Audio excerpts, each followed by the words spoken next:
కార్యక్రమానికి పునఃస్వాగతం.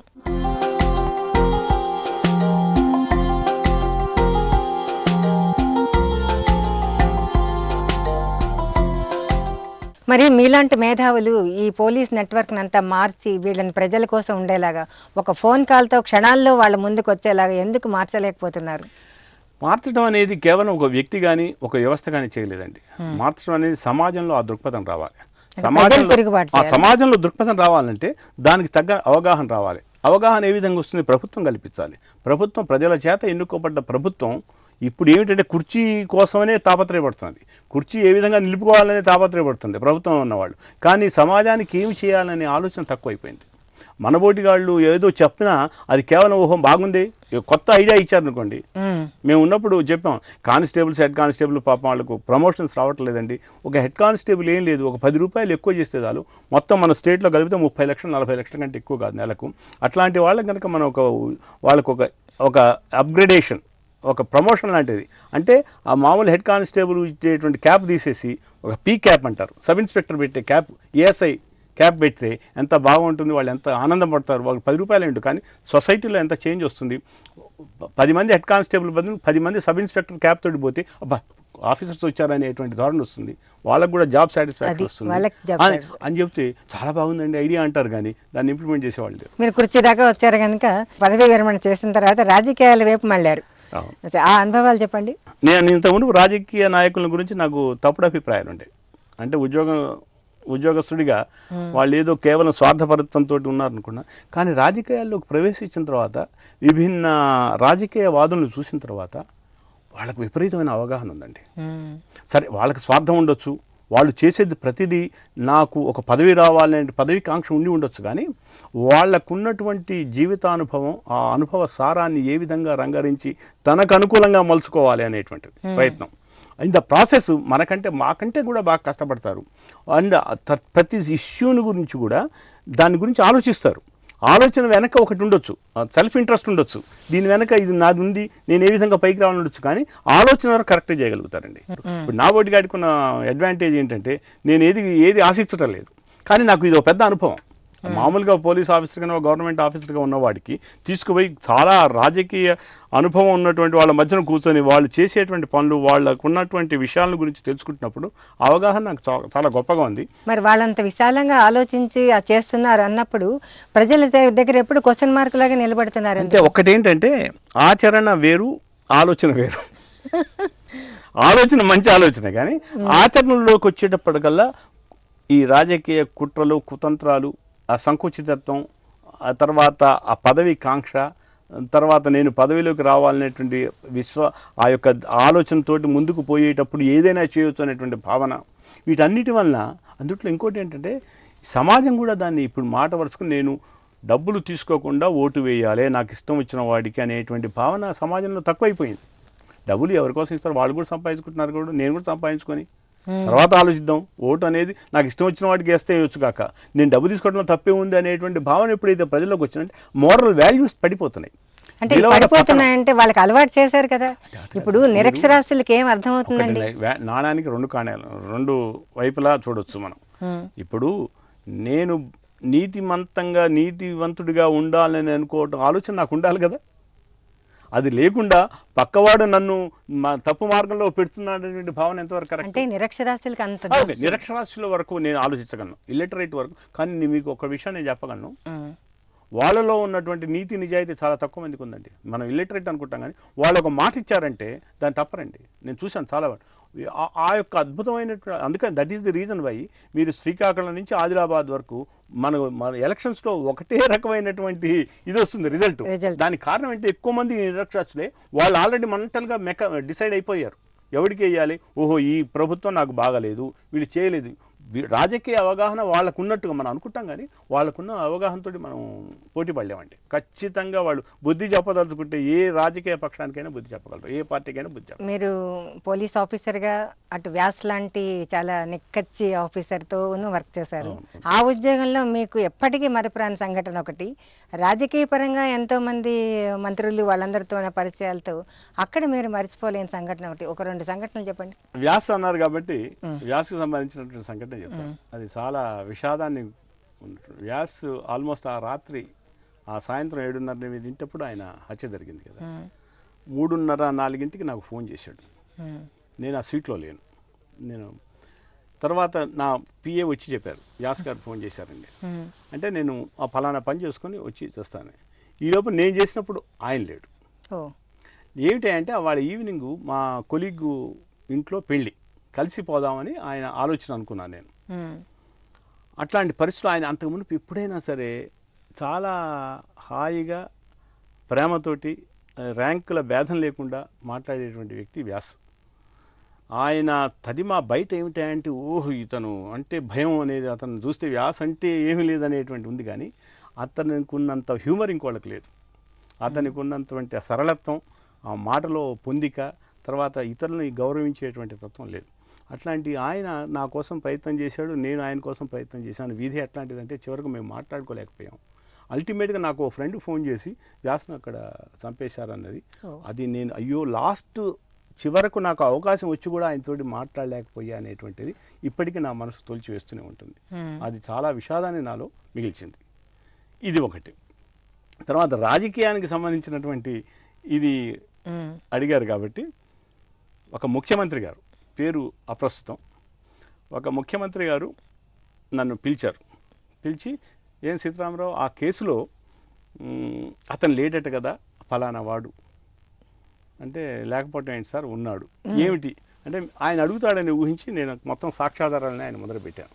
సార్ ఇగో ఈ కారణాల వల్ల ఆయన ఉన్నాడు, ఆయనతో పాటు ఇంకా 10 మంది కూడా ఉన్నారు, మరి వాళ్ళంతా లేరని అన్నారు, వచ్చారు, మీరు ఏమనుకోకపోతే ఒకటి చెప్తాను సార్, వాళ్ళంతా కూడా ఈ చుట్టుపక్కలనే తిరుగుతున్నారు, అంటే ఆల్మోస్ట్ మీ ఇంటి చుట్టుపక్కలనే తిరుగుతున్నారు, తెలుసు అన్నమాట, తిరుగుతున్నారు. నేను కేవలం కొంచెం ఇబ్బందికరమైన పరిస్థితులు అక్కడికి వచ్చి రేట్ చేసి వాళ్ళని పట్టుకుంటే బాగుండదని నేను చేయటం లేదు అంటే నవ్వాడు. అవి పోలీసు వాళ్ళు కొడతారా, మేము వాళ్ళు పంపిస్తే, అదేంటి సార్ ముఖ్యమంత్రి గారు మీరు ఏమీ లేదు, ఇమ్మీడియట్గా వాళ్ళని కోర్టులో పెడతాం అంటే, అయితే వచ్చే గురువారం వాళ్ళు వస్తారు లేకపోండి అన్నారు. ఖచ్చితంగా గురువారం ఉదయం వాళ్ళు వచ్చారు, నేను కోర్టులో ప్రవేశపెట్టాను. అంటే అప్పుడున్న ముఖ్యమంత్రులకు ఉన్నటువంటి నిజాయితీ, వాళ్ళ హెల్ప్ చేయదలుచుకుంటే చేయొచ్చు, పిలిచి ఏమిటి what is this non sense అనొచ్చు, కానీ లేదు, నిజాన్ని తెలుసుకోవాలి, నిజానికి కట్టుబడి ఉండాలి.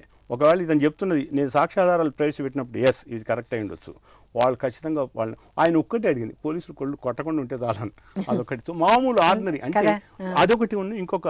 ఒక మంత్రి, నేను యాక్చువల్గా ఆయన పోయి కలిశాను, చూశాను, అంతా అయిపోయింది, నేను వచ్చేసాను.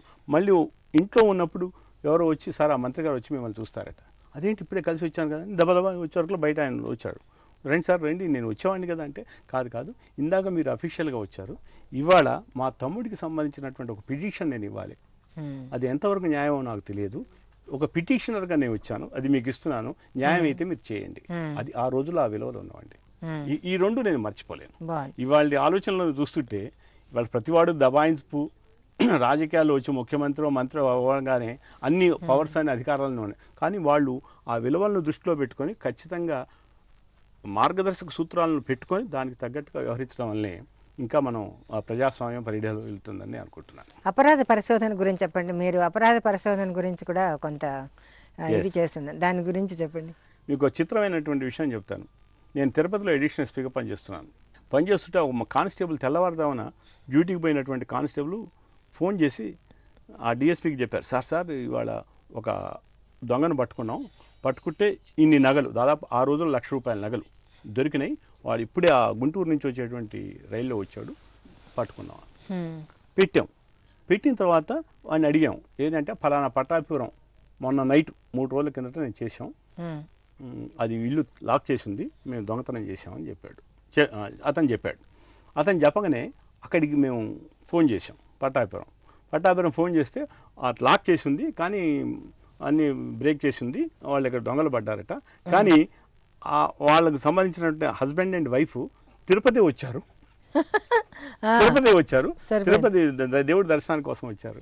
అంటే మీరు నమ్మకపోండి, తిరుమల వాళ్ళ పేర్లు మేము మా దాంట్లో ఉంటుంది కదా మైక్ సిస్టమ్ పెట్టేసి అనౌన్స్ చేసి వాళ్ళు అర్జెంటుగా వచ్చి తిరుపతిలో అడిషనల్ ఎస్పీ గారిని కలవాలని, వాళ్ళిద్దరూ హడావుడికి వచ్చారు. నేనేం కూర్చొని ఉన్నాను, ఏంటి సార్ మమ్మల్ని రమ్మన్నారట, ఏమిటి అన్నారు. అంటే చిన్నగా తాపిగా నేను ఒక చైన్ తీసి నెక్లెస్ తీసి అట్లా ముందర పెట్టాను టేబుల్ మీద. అంటే ఇది నాదానిలానే ఉంది సార్, ఇంకో ఉంగరం తీసి పెట్టాను, అయ్యో ఈ వాచ్ ఇది నాదేనండి అని ఆయన. ఒక్కొక్కటి వాళ్ళు అంటుంటే ఒక్కొక్కటి తీసి పెడుతుంటే ఇవన్నీ నావే నాకేంటి ఐడెంటిఫికేషన్ వీళ్ళవే పోయిందని. ఇవన్నీ మీ దగ్గరికి ఎట్టు వచ్చినాయి సార్ అంటే, అమ్మ 3 రోజుల కిందట మీ ఇంట్లో మీరు ఎవరు మీరు ఇటు వచ్చాం సార్ మాకు తెలియదు లేదు, మీరు దేవుళ్ళు సార్ నిజంగా. ఇది ఇది ఇది అది ఏంటంటే ఒక చిన్న అదే కానిస్టేబుల్ కనుక అందుకనే వాళ్ళు చేసేటువంటి పనులు మనకు తెలియవు. ఆ కానిస్టేబుల్ అప్రమత్తంగా గుంటూరు నుంచి ఆ రైల్వే స్టేషన్లో, తిరుపతి రైల్వే స్టేషన్లో పాత నేరస్తుడిని పట్టుకునేటువంటి ఆ యొక్క తెగువ చూపించాడు కాబట్టి ఇది డిటెక్ట్ అయింది. అంటే డిటెక్షన్ అనేది కేవలం క్లూస్ మీద ఆధారపడినటువంటి, మనం ఇక్కడ అనుకున్నట్టుగా కాదు. ప్రతివాడు ఏమనుకుంటా అంటే నాకు 100 రూపాయలు పోతే 100 రూపాయల నగలు పోతే 100 రూపాయల నగలు నాకు ఇవ్వాలనుకుంటారు. అది సాధ్యపడదు. బంగారం అనేది ఒక మారిన మరుక్షణం ఒక చేతి నుంచి ఇంకో చేతికి పోతే మారిపోతుంది. ఒక బంగారం కొట్టులోకి పోతే దాని యొక్క ఇది ఇంకో విధంగా మారిపోతుంది, దాని యొక్క షేపే మారిపోతుంది. కాబట్టి వాళ్ళు ఏ స్టేజ్కి రావాలంటే మనం కోర్టులో బంగారపు నగలు కొత్తవి చేయించి పెట్టం కాదు, ఎవరికో ఇచ్చి మళ్ళీ మీ నగలు ఎట్లుంటే అట్లా చేయించి పెడతామని అంటారు. అట్లా కాకుండా బంగారం ముద్ద తీసుకుపోయి ఇవాళ ఇగో ఇట్లా దొరికింది మాకు అన్నప్పుడు కోర్టు వాళ్ళు నమ్మి వాళ్ళకి ఇచ్చేటువంటిది, దాన్ని బేస్ చేసుకొని దొంగలకు శిక్ష వేసేటువంటి ఆ యొక్క లెవెల్ వస్తేనే కానీ కోర్టులో సాక్ష్యాలు నిలుస్తాయి, పోలీసులు చేసేటువంటి పనికి ఒక ఇది ఉంటుంది. ఇవే కాకుండా మీరు అనేక మానవీయ విలువలు ఉన్నటువంటిది, తర్వాత సామాజిక పరమైన ఉన్నటువంటి కథలు రాశారు. 400 పైన కథలు రాశారు. రావులపాటి కథలు పుస్తకంగా కూడా వచ్చాయి. సో వాటిల్లో వీటి ఛాయలు ఎక్కువగా ఏమీ కనిపించవు, దేనికి అదే ఉంటుంది. సో దాని గురించి చెప్పండి. నేనేంటంటే వాస్తవిక దృక్పథాన్ని దృష్టిలో పెట్టుకొని ఎప్పుడైనా సరే కథ అనేది ఖచ్చితంగా ఎక్కడో ఒక చోట మన అనుభవాన్ని బయట పెట్టాలి, కానీ కాస్త వాస్తవికతకు కొంచెం కల్పన కూడా జోడించాలి. అది లేకపోతే నిలవదు. పూర్తిగా వాస్తవికత చదివేవాడు ఉండడు. దాన్ని దృష్టిలో పెట్టుకొని కొంచెం ఫిక్షన్ మిళాయించి చేసిన కథలన్నీ బాగా పోయినాయి. నేను నాగ్పూర్లో ఉన్నప్పుడు రాసినటువంటి కథలు అంటే అద్దెకిచ్చిన హృదయం అని ఒక కథ రాశాను. అద్దెకిచ్చిన హృదయం అంటే మల్లాది కృష్ణమూర్తి గారు, ఆయన అద్దెకిచ్చిన హృదయం అనేటువంటి కథ టైటిల్ ఆయనకి ఎంత నచ్చిందంటే, నాకు తెలియదు, అద్దెకిచ్చిన హృదయాలని ఒక నవల రాశాడు. అదేంటే నాకు తెలియకుండా ఒక ఏదో పత్రికలో అద్దెకిచ్చిన హృదయాలు అనేటువంటి టైటిల్ నేను పెట్టడానికి కారణం ఏంటంటే, అద్దెకిచ్చిన హృదయం అనేటువంటి కథ నేను చదివాను చాలా సంవత్సరాల కిందట, కానీ ఆ రాసిన రచయిత పేరు నేను మర్చిపోయాను. ఎవరికైనా తెలిస్తే చెప్పండి అంటే నేను చదివి నేనే ఫోన్ చేశాను, నాకు ఆయన ఫ్రెండే, నేనే రాసిన. ఎంత సంతోషపడ్డాడు. అద్దెకిచ్చిన హృదయంలో ఏమీ లేదు, 2 స్టూడెంట్స్ పోయి ఒక గదిలో అద్దెకుంటారు. వాళ్ళు ఇద్దరు హస్బెండ్ అండ్ వైఫ్ చాలా ఓల్డ్ పీపుల్, రిటైర్ అయిన వాళ్ళు. ఈ ఇద్దరిని చూస్తే వాళ్ళకి ప్రాణం లేచి వస్తుంది. కారణం ఏంటి, ఎక్కడ వాళ్ళ ఫ్రెండ్స్ వాళ్ళ పిల్లలంతా ఎక్కడో ఉంటారు. వీళ్ళిద్దరికి రావడం, పొద్దున్నే కాఫీలు ఇవ్వటం, టీలు ఇవ్వటం, వీళ్ళు చేయటం, వీళ్ళని గురించి ఎప్పుడు మనం కాస్త దగ్గర జామాయిలు రాసుకోవటం, ఇట్లా ఎంత ప్రేమ చూపించేవాళ్ళంటే ఈ ప్రేమతోటి వీళ్ళు ఉక్కిరిబిక్కిరి అవుతుంటారు.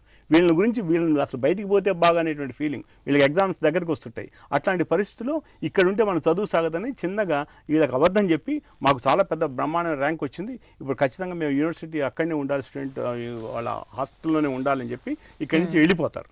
వెళ్ళిపోయి హాస్టల్లో ఉంటూ, అంటే యాక్చువల్ ఇంకో రూమ్లో ఉంటూ రూమ్ అద్దెకి తీసుకొని అక్కడ ఉంటారు, వాళ్ళ చదువుకి ఇబ్బంది అయింది. ఆ సంగతి తెలుసుకొని ఆయన చాలా బాధపడతాడు. హృదయాన్ని అద్దెకిచ్చినప్పుడు వచ్చేటువంటి ఇబ్బంది, అద్దెకిచ్చిన హృదయాన్ని దాన్ని పెట్టాడు. ఇంతటి మానవీయ విలువల గురించి ఆలోచిస్తూ కర్తవ్య పారాయణని మర్చిపోకుండా 2000 సంవత్సరంలో ఆయన పదవీ విరమణ చేసినా కానీ ఇంకా రచనలు అవి కొనసాగిస్తూ నిరంతరంగా రచనలు చేస్తూ, తర్వాత ఈ సమాజం గురించి ఆలోచించడం. ఇప్పుడు ఏ ప్యానెల్లో చూసినా ఆయన కనిపిస్తారు, సామాజిక బాధ్యతతోనే మాట్లాడతాడు. ఒక నిబద్ధత ఉన్న పోలీస్ ఆఫీసర్గా, ఒక నిజాయితీ, తర్వాత ఒక దాన్ని ఏమంటారు, ఒక ప్రత్యేకత ఉన్నటువంటి రచయితగా కూడా రావులపాటి సీతారామ గారు ఇవాళ ఆధునిక సాహిత్యంలో ఎన్నదగిన వ్యక్తిగా మనకి ఆయన మాటల్లో మనకి పూర్తిగా అవగతమైంది. చాలా ధన్యవాదాలు. చాలా సంతోషం అండి, అవకాశాన్ని HYTV వారు ఇచ్చినందుకు. మీకు కూడా నా ప్రత్యేకమైన నమస్తే, కృతజ్ఞతలు.